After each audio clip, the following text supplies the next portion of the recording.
Gabonaises, Gabonais, chers compatriotes, en cette année 2014 qui commence et qui s'inscrit dans la tradition républicaine, qui nous demande à tous de nous souhaiter en tant que nation unie et indivisible, un avenir fait d'aspirations et d'espoirs nouveaux, je voudrais vous exprimer non seulement mes vœux les plus sincères, mais aussi les vœux les plus chaleureux des militants et membres du mouvement Bongo doit partir Modouam dans leur ensemble. Puisse ce nouvel an être pour tous symbole d'épanouissement et vous apporter à tous la quiétude mentale et le bonheur auquel vous aspirez. Mes vœux vont aussi aux jeunes lycéens et aux enseignants qui ont osé l'année dernière se lever pour revendiquer leur droit à la dignité. Ce que je voudrais également faire ici, c'est rendre hommage à ceux qui sont restés fidèles aux idéaux, notamment pour ce qui concerne le monde politique, à Luc Bongonensi, président du mouvement de redressement national, Morena, et seul opposant et aîné politique digne de ce nom, qui nous reste au Gabon aujourd'hui, et qui a démontré, par son abnégation et sa moralité, qu'il y a encore des hommes et des femmes de conviction au Gabon. Et en ce qui concerne le monde associatif, Grégory Ngouamintsa, un homme qui, même avec un salaire de fonctionnaire bloqué depuis que le régime des Bongo a décidé de l'ostraciser en 2009, n'a pas d'un seul pouce abandonné ses convictions. Je leur adresse à tous les deux, ainsi qu'à ceux qui continuent à lutter sur le terrain, mes meilleurs vœux. Mes chers compatriotes, 2014, c'est aussi pour notre pays l'année des bilans, l'année qui déclenche le chronomètre de 2 ans, qui va déterminer si oui ou non le Gabon actuel, c'est-à-dire ce Gabon des Bongo et de l'État PDG, est véritablement celui dont nous voulons en tant que peuple. Pour ma part, je me permets de continuer à croire que ce n'est pas de ce Gabon-là, de ce Gabon meurtri par le joug bientôt quinquagénaire des Bongo Ndimba, que les Gabonais veulent. Voilà pourquoi je vais aller droit au but. Chers compatriotes, dans mon discours du 17 août 2013, j'avais annoncé, en accord avec mes collègues du BDP Modouam, mon intention de rentrer au Gabon à l'horizon 2015, en vue de préparer avec vous, directement sur le terrain, comme beaucoup me le demandaient, la reprise en main de notre pays. Dans ce même discours, toujours disponible sur le site internet de notre mouvement, j'ai non seulement étalé les grandes lignes de ce plan de retour au Gabon, mais aussi interpellé chacun d'entre vous à la réalité du combat qui nous attend. Par cette interpellation, je vous avais présenté une équation très simple par laquelle je vous démontrais par A plus B comment 50 Gabonais, je dis bien 50 petits Gabonais, qui croiraient en la version du combat proposée par le BDP Modouam, pouvaient eux-mêmes financer les étapes initiales qui nous engageraient dès 2015 dans les processus devant mener à la libération immédiate de notre pays, et ce, sans le genre d'improvisation qui nous ont souvent fait perdre le combat de la démocratie et de la souveraineté au Gabon. Tout ce que cela demandait, avais-je dit, c'était que chacun de ces 50 Gabonais patriotes décide de contribuer 1 000 $ par an, c'est-à-dire 500 000 francs CFA par an, au budget minimaliste de 60 à 75 millions, dont nous aurions besoin pour commencer enfin le travail de reprise en main de notre pays. Mais cela pourrait tout aussi bien être 100 Gabonais, donnant chacun 250 000 francs CFA par an, 200 Gabonais, donnant chacun 125 000 francs, 300 Gabonais, donnant chacun 80 000, ou 400 Gabonais, donnant chacun 60 000, 10 000, même si vous devez le faire en plusieurs versements, en plusieurs mensualités. Ce qui compte, c'est cet important symbole de l'engagement des Gabonais dans le processus de leur propre libération, chacun donnant ce qu'il peut en fonction de ses moyens. Oui, chers compatriotes, l'année 2014, c'est véritablement l'année où, de par vos engagements collectifs, ou alors, de par vos démissions collectives, vous allez décider si oui ou non vous voulez vous accommoder d'un pays dirigé 30 ans durant par Ali Bongo. Un Ali Bongo qui, justement, dans son discours du 17 août 2013, vous a déjà dit clairement de mettre au placard vos rêves de changement pendant au moins 30 ans. Parce que lui, cette Dorès est déjà proclamé vainqueur des élections présidentielles de 2016 et de 2023, élections qu'il ne se voit même pas en train de perdre, puisqu'il vous a demandé d'attendre 2025 pour pouvoir commencer à jouir des premiers fruits de son émergence. Or, si effectivement il doit encore être là en 2025 pour faire son bilan, il faut bien que les élections présidentielles de 2016 et de 2023 ne veuillent rien dire et ne soient donc qu'une simple formalité. Et nous voilà avec la garantie fermement déclarée de voir notre pays dirigé 70 ans durant par la même famille, par le même clan. Nous ne devons pas nous résigner à cette réalité. Nous ne devons pas nous résigner à la réalité d'un pays où on nous dit qu'aucun de nos enfants, qu'ils soient enfants des membres du parti au pouvoir ou de l'opposition, n'a le droit de rêver d'être un jour président du Gabon, parce qu'on lui aura dit que ce poste n'est réservé qu'à la famille des Bongo Ondimba. C'est donc aussi pour défendre le droit de tous les Gabonais, sans exclusive, à ce poste, que nous serons au Gabon dès 2015. Chers compatriotes, il vous appartient de décider, dès cette année, si vous voulez vivre dans un pays où un despote qui s'est autoproclamé président peut, après avoir détourné lui-même cet argent, venir vous narguer en pleine télévision nationale pour vous dire « Oh tiens, nous avions prévu 300 milliards dans le budget 2013 pour réduire la précarité et la pauvreté au Gabon. Mais 250 milliards ont disparu. Mais bon, qu'à cela ne tienne, personne ne sera puni pour ce crime. D'ailleurs, ne vous inquiétez pas, je viens de donner à ma femme Sylvia Bongo la responsabilité de résoudre les problèmes de précarité et de pauvreté au Gabon, en lieu et place du gouvernement officiel de la République. » Ah bon? C'est maintenant comme ça qu'on gère un pays. Mais enfin, cher peuple, soyons un peu sérieux. On est où là? Je le répète donc, c'est maintenant que nous devons tous choisir nos camps. C'est maintenant que nous devons tous exprimer, par nos engagements, si nous voulons vraiment changer de président ou pas, si nous voulons vraiment changer de régime ou pas. Oui, il nous faut choisir clairement nos camps. Car dans le combat que nous voulons mener en vue de la libération totale et finale du Gabon, tous les camps ne sont pas les mêmes.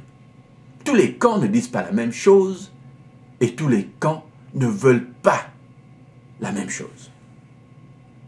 Il y a, bien évidemment, le camp des bongoïstes au pouvoir. Ce camp-là, on le connaît. Il n'y a plus rien à dire dessus. C'est celui que nous combattrons jusqu'au bout. Il y a ensuite le camp des anciens bongoïstes, qui sont venus, comme eux-mêmes l'ont dit, faire de l'interposition dans l'opposition en 2009, et qui continuent à faire miroiter au peuple gabonais des lendemains meilleurs, sans jamais vraiment leur dire comment ils vont y parvenir. Je choisis simplement de laisser à ceux qui croient encore en ce camp-là la liberté de leur choix. Il y a aussi, évidemment, le camp de ceux qui, en complicité avec ces anciens bongoïstes, entretiennent l'immobilisme et les illusions dans l'opposition, en voulant vous convaincre que pour que le changement se passe au Gabon, il faut passer par la France et donc aller à Paris, quémander la souveraineté nationale des Gabonais.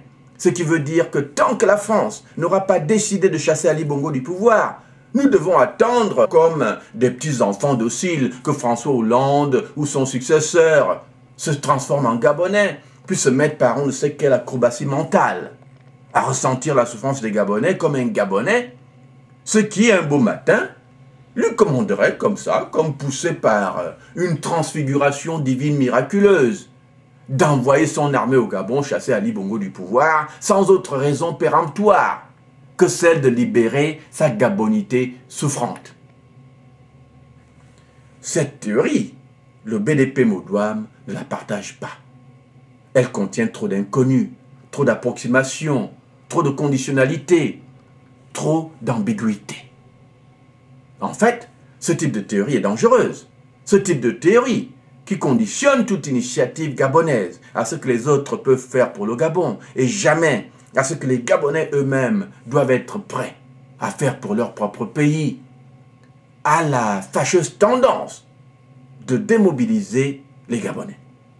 Évidemment, dès qu'on fait croire à un peuple qu'il n'a aucun effort à consentir, aucun sacrifice à faire, que sa libération viendra de quelqu'un d'autre, c'est-à-dire de la France, du miracle de Jésus-Christ ou des Martiens, eh bien, le résultat est généralement la démobilisation.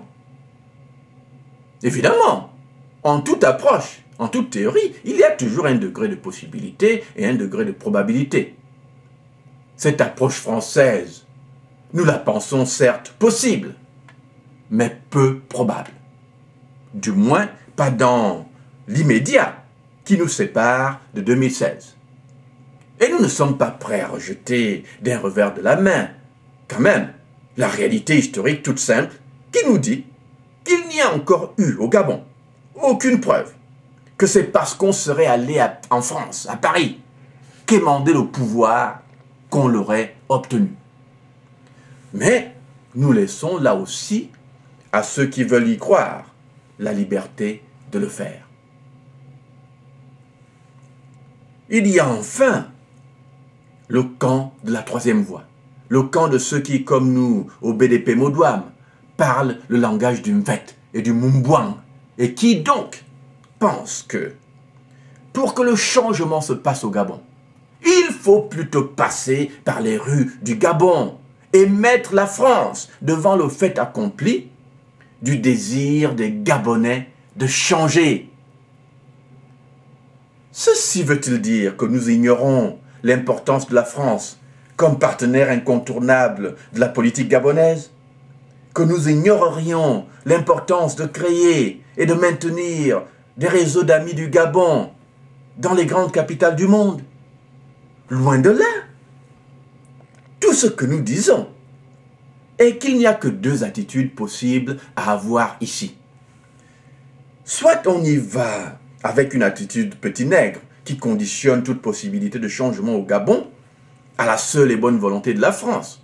Soit on adopte une attitude souveraine et souverainiste qui dit que les Gabonais n'ont pas à demander la permission de la France, quand même, pour chasser les Bongos du pouvoir, et que chasser les Bongos du pouvoir ne veut pas forcément dire une remise en cause des intérêts français au Gabon. Notre problème, ce sont les Bongos. Ce sont eux qui dilapident les petits 25% qu'on nous dit restent une fois que la France est servie. Or, ces 25% font encore du Gabon l'un des pays les plus riches en Afrique. Où va cet argent? On peut faire nos écoles, nos routes, nos hôpitaux, notre développement avec ça.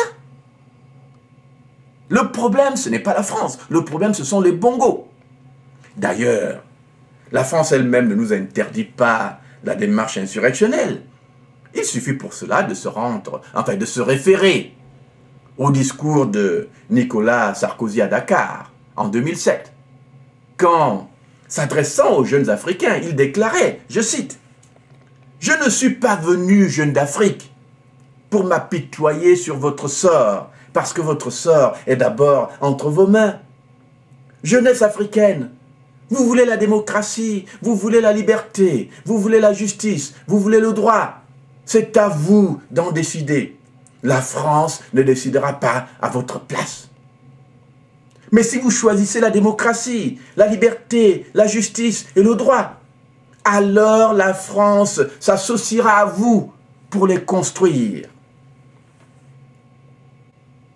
Or, ce langage de Sarkozy est presque mot pour mot le même que celui de Barack Obama au Ghana en 2009, quand ce dernier nous disait que l'Amérique ne cherchera pas à imposer quelque système de gouvernement que ce soit à une autre nation, vu que la vérité essentielle de la démocratie est que chaque nation se doit de déterminer sa propre destinée. Et Barack Obama continue. Il dit, mais que ces choses ne peuvent être accomplies que si vous prenez vous-même la responsabilité de votre destinée. Que cela ne sera pas facile, prendra du temps et de l'effort, des souffrances et même des échecs. Mais je puis vous promettre ceci, l'Amérique sera avec vous. Qu'y a-t-il de mystérieux dans des discours aussi clairs?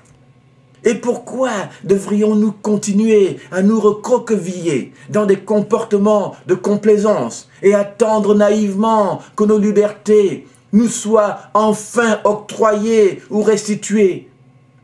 Et donc que ce soit cette même France que nous accusons de néocolonialisme, qui vienne encore dans le même temps nous libérer de nos tyrans france-africains, que nous affirmons pourtant qu'elle a elle-même mis en place pour ses propres intérêts, sans que, de temps en temps, nous n'ayons à jamais la mettre, cette France-là, devant le fait accompli de nos désirs de souveraineté. Et comment se fait-il, par ailleurs, que nous fassions continuellement le choix sempiternel de toujours aller nous agenouiller aux pieds des présidents français à Paris pour quémander le changement, alors même que la France, depuis Nicolas Sarkozy, ne cesse de nous chasser de ces couloirs élyséens comme des petits chiens trop collants, et du coup ne manque jamais, avec une certaine dose d'exaspération, de nous renvoyer aux rues du Gabon, où elle nous enjoint d'aller, nous-mêmes d'abord, lui démontrer combien nous voulons vraiment de ce changement que nous avons tant à la bouche. Soyons donc clairs. Ce que nous combattons, ce n'est pas la France. Ce que nous combattons, ce sont les bongos. Notre révolution ne sera pas anti-française. Elle sera anti-bongo. Elle ne sera pas violente. Elle sera citoyenne. Des citoyens qui assument leur citoyenneté n'ont pas besoin d'être violents. Notre révolution sera une révolution citoyenne par laquelle nous nous contenterons simplement d'affirmer résolument nos droits les plus inviolables, sans jamais reculer devant aucune peur, aucune pression, aucune brimade, aucune menace. Nous défendrons simplement notre vote pour qu'il ne nous soit plus jamais volé. Et dans le cadre de la recomposition, sans exclusive, du paysage politique et économique de notre pays, nous montrerons à nos partenaires, qu'ils soient français, américains ou autres, que les règles du capitalisme ne sont pas en contradiction avec les valeurs africaines. Car même le plus simplet des villageois africains comprend ce que c'est que le business. Comprend que si vous avez comme projet de défricher une plantation avec un autre villageois, et que l'un des partenaires investit 75% du travail, tandis que l'autre ne vient travailler que 25% du temps, Il serait incongru que le partenaire paresseux veuille partager à 50% la récolte, ou même s'en tirer avec la part du lion. Cela n'a pas de sens. Notre partenariat avec la France sera donc aussi simple que ceci. Là où, par exemple, le Gabon n'aura investi que 25% dans la recherche et la production de son pétrole ou de ses richesses, eh bien, il est de bonne guerre que la France tire de ces transactions un profit proportionnel à son investissement.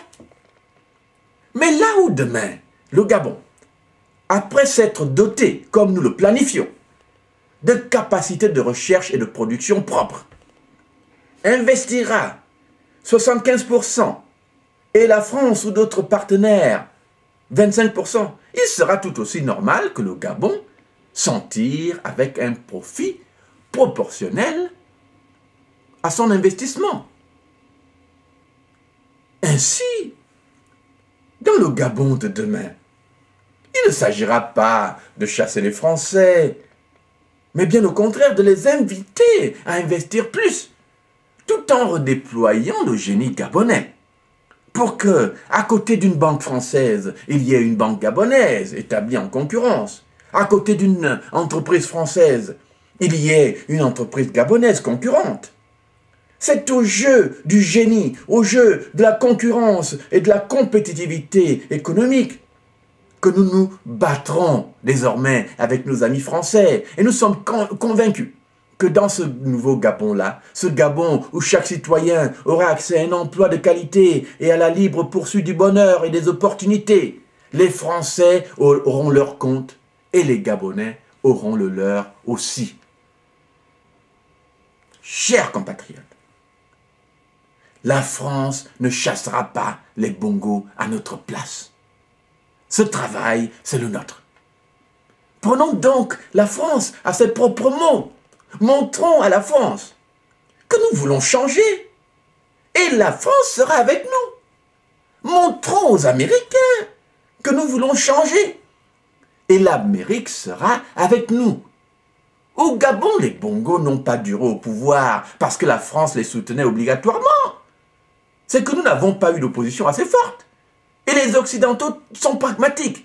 Ils traitent avec la personne qui a la situation en main. Si c'est Ali Bongo qui a la situation en main, ils traiteront avec Ali Bongo, exactement comme ils le font aujourd'hui. Et si c'est l'opposition qui a la situation en main, Ali Bongo sautera. C'est ça le langage d'une vête que je vous parle et que j'espère que vous comprenez bien. Et voilà pourquoi, ayant entendu ce message clair et limpide des Français et des Américains, qui nous disent eux-mêmes que c'est dans les rues du Gabon que se décidera l'avenir du Gabon, et non dans un café de Paris ou de New York.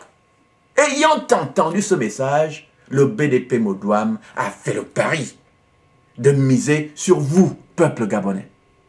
Parce que nous savons que la solution est dans vos propres mains. Cette solution, elle est aussi simple que le sacrifice financier que nous vous demandons quand nous vous disons de verser chaque année, qui 500 000 francs CFA, qui 250 000 francs pour ceux qui ont les moyens, qui 100 000, qui 50 000, qui 5 000, qui 500 francs. À la tontine nationale que le BDP Modouam a lancée et qui va nous permettre à tous de rassembler le budget de 60 à 75 millions de francs CFA qui va financer le début des processus qui vont permettre au peuple gabonais de reprendre en main sa propre destinée, son propre pays, puis de le reconstruire, et ce, dès 2015. Il est temps de dire aux bongoïstes qui ont pris le pays en otage que le temps du banditisme et de l'impunité est révolu, que les Gabonais sont désormais prêts à défendre leur vote, et que si les bongos veulent se comporter en bandits et en voyous, ils vont désormais avoir en face d'eux des Gabonais plus bandits et plus voyous qu'eux. Voilà le langage et la posture d'hommes et de femmes vaillants que le peuple gabonais attend de nous. Chers compatriotes, en 2011, Ali Bongo a fait changer la loi électorale gabonaise en faisant passer la caution que doivent payer les candidats à l'élection présidentielle de 5 millions à 25 millions de francs CFA. Il a également changé la loi pour interdire la candidature aux Gabonais de la diaspora, qui n'auraient pas résidé au Gabon 12 mois avant l'élection présidentielle. Il est facile de comprendre que c'est moi, essentiellement, qu'Ali Bongo a visé avec cette loi, puisque je suis resté le seul dans la diaspora d'opposition, avec des intentions clairement déclarées. Personne ne peut en douter. Il s'est probablement dit que Mengara n'abandonnerait jamais son travail de professeur d'université aux États-Unis pour venir vivre au Gabon. Il s'est également dit que Daniel Mengara n'aura probablement jamais les moyens de payer une caution de 25 millions de francs CFA et que les Gabonais, comme à leur habitude, on les connaît, ne cotiseront jamais leur argent pour Daniel Mengara, même quand Daniel Mengara dit se battre pour eux. Ce sont là, chers compatriotes, les défis qu'Ali Bongo a lancés au peuple gabonais. Au premier défi d'Ali Bongo, j'ai répondu en annonçant mon retour au Gabon à l'horizon 2015, pourvu que les Gabonais soutiennent en effet ce retour par des actes d'engagement concrets. Au deuxième défi, il n'y a que vous qui pouvez répondre en versant vos contributions à la tontine nationale, qui va nous permettre de financer le début du débat sur le changement au Gabon dès 2015. Mais pour y arriver, c'est maintenant, c'est-à-dire dès cette année qu'il faut contribuer. N'attendez pas. Si vous tergiversez, si vous attendez de voir ce que les autres vont faire, si vous vous dites « Mengara va aller chez Coca-Cola pour trouver l'argent », eh bien alors, il ne faudra plus se plaindre en 2016, quand Ali Bongo va encore voler les élections. Cela voudra tout simplement dire que vous, peuple gabonais, tant de la diaspora que du Gabon, auraient collectivement fait le choix de laisser les Bongos au pouvoir pendant 30 ans encore. Et dans ce cas, nous prendrons tous acte de ce choix. Ce choix par la démission collective.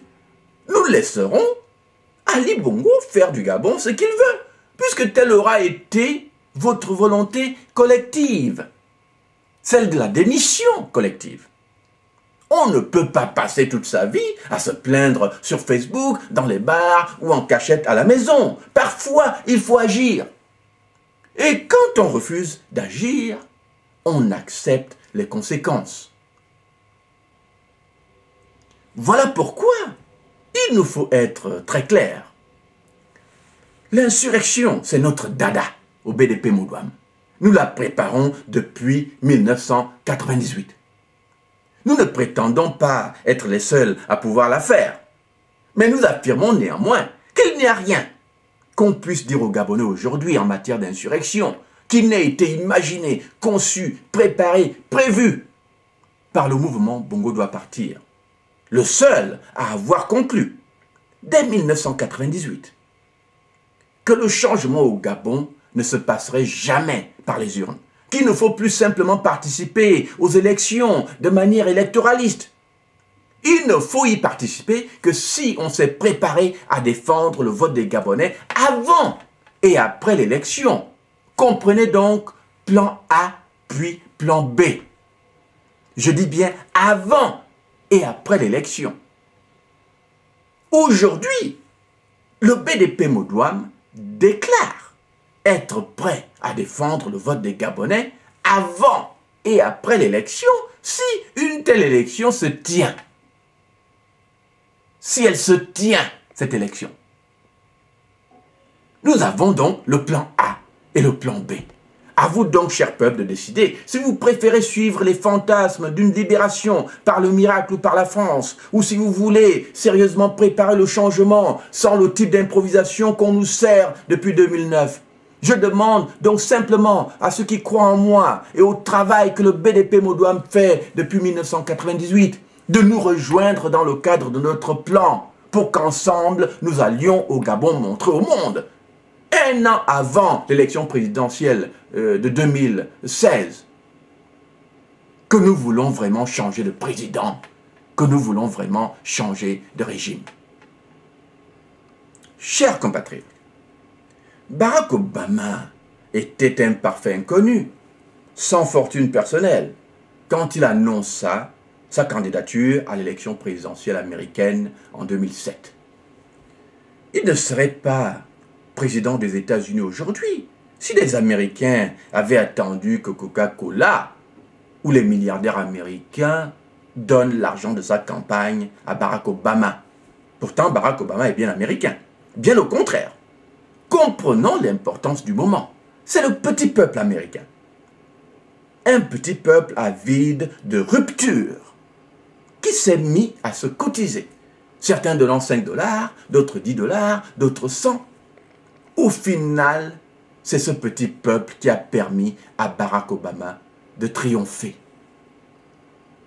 Coca-Cola et les milliardaires américains ne sont venus en soutien, je dis bien en soutien, que quand ils ont vu que, sur le terrain, Barack Obama symbolisait désormais les espoirs des plus petits, des plus négligés des Américains. Nous pouvons faire la même chose au Gabon. Mais il nous faut être aussi clairs ici. Ce combat que nous engageons, c'est pour le peuple gabonais. J'ai souvent entendu des commentaires du style « Oh, Mengara peut, mais le problème de Mengara, c'est qu'il n'a pas d'argent. » Non, ce n'est pas le problème de Mengara. C'est le problème de tous les Gabonais. De tous les Gabonais qui souhaitent le changement immédiat. Personne n'a dit que libérer un pays doit reposer financièrement sur les épaules d'une seule personne. Je n'ai pas, comme les autres, accumulé des biens mal acquis en compagnie des bongos. Financer le changement doit donc être l'affaire de tous, pas de Mengara seulement. Personnellement, qu'Ali Bongo parte du pouvoir ou pas, cela ne changerait en rien ma vie. Je continuerai à manger mes hamburgers ici aux États-Unis. Ma vie continuerait simplement comme avant. Car à 46 ans, ma vie est déjà faite. Je suis fier de ma carrière. Ma carrière est assurée ici aux États-Unis où j'ai un emploi stable de professeur d'université. Faire de la politique ne m'apporte rien de plus. Bien au contraire, abandonner mon travail pour venir me battre à vos côtés au Gabon est un gros sacrifice. Ce sacrifice, je le fais volontiers pour vous. Mais vous aussi, chacun doit quand même faire sa part. Chers compatriotes, je vous appelle dès maintenant au rassemblement autour du plan proposé par le BDP Modouam. C'est le seul plan qui a de la visibilité, c'est le seul plan qui a des chances d'aboutir, car sa seule inconnue, c'est vous, peuple gabonais. Dans l'équation, vous êtes la seule inconnue. On met cet inconnu en jeu, on gagne la bataille. Vous êtes la seule inconnue. Ça veut dire concrètement que si vous participez dès maintenant à la tontine nationale à laquelle ce plan vous invite, tout devient possible. Car nous pourrons alors, dès 2015, venir au Gabon. Et si nous venons au Gabon, nous pourrons ensemble commencer les processus qui mettront fin au régime des Bongo Ondimba. La réussite ou l'échec de ce plan ne dépend donc que de vous. Chacun doit donc faire sa part. Cher peuple, Entre nous et la liberté se dresse donc désormais ce petit budget minimaliste de 60 à 75 millions de francs CFA à rassembler. C'est cela, le petit mur que nous avons tous à franchir pour atteindre la terre promise. C'est cela, le budget de la liberté. Le budget pour au moins se donner encore une chance d'espérer. C'est le prix à payer pour la défense du vote des Gabonais. C'est le prix à payer pour changer de régime. C'est le prix à payer pour changer de président dès 2015. Nous, au BDP Modouam, nous sommes prêts. Nous n'attendons plus que vous. La balle est donc dans votre camp. Vive le Gabon, vive la République.